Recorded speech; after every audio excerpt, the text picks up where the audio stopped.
There's a question that I'm trying to answer with this video, and that is how to determine where there's a trend. Now I'm taking it to a simplified method, and first of all you want to go to a larger time frame, and you want to find the trend on larger time frame, the day or the 4 hour. I prefer to find the trends on the 4 hour. For this example I'm going to use the 4 hour as the larger time frame. Now, so what we're seeing is this is a momentum indicator that we have showing on the chart. And I've gone to where you first see the momentum change from one color to another, from going up to going down. That's just a heads up. That's not for sure that that is going to be a trend, but that's a heads up. Now we've marked another one.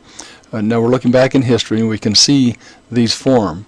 But let's go to a smaller time frame to time the entry. And we'll go to these two spots and see what we're going to find. On the 4 hour, this is where the 4 hour said potentially things were going to be changing. Red and blue arrows, you see, these are called norwood alerts, and that's another heads up.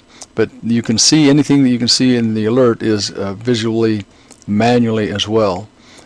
So you look at the point where there's more than this indicator included in the alert, but this is a confirmation. When all the criteria is met, and this is the visual part, you can see when this indicator goes below that zero line on momentum, that's the heads up that there's possibly a good trade right there.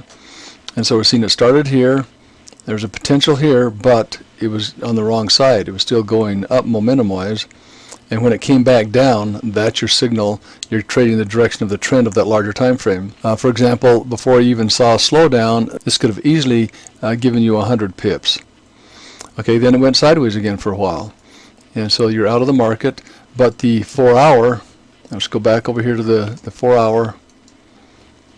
See, the 4 hour, now we're right in this area, is still showing down momentum even though it's going sideways. So we wait until there's a good signal when it crosses again below the zero line, and there's another norwood alert right here. That was the entry signal. The alert just helps to bring it to your attention when you're not looking at the computer. So there was another 100 pip move. Yes, it did go 130.40, but I'm just saying you could easily probably get out 100 pips out of that before you started seeing the slowdown. Now let's go back to the 4 hour. We're down to this point right now, so we've taken some pips out of this on a 30-minute and some pips out of this on a 30-minute.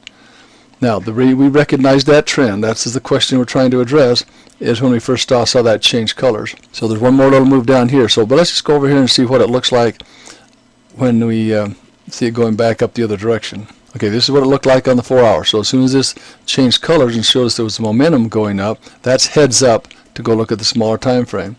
So we can go to the 30-minute. We did only have to wait a short period of time on this one.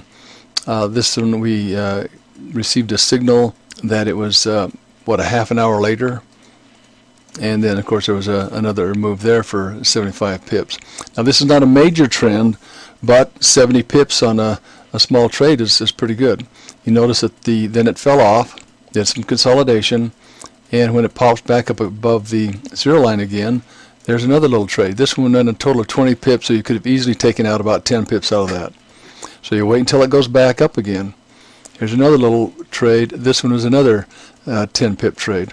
You see a few of those. Now when it's this is more of a retracement on a 4 hour, having had a larger down move. This is a retracement. But you're seeing there are a few little trades you can get in here, and the more that these lines, these moving averages are turning sideways, then you're not finding as many good trades. So the point is, go to a larger time frame, find when the momentum is going in a certain direction, and then time your entry going on a shorter time frame. Hope this was of help to you in learning how to find a trend and how to trade a trend.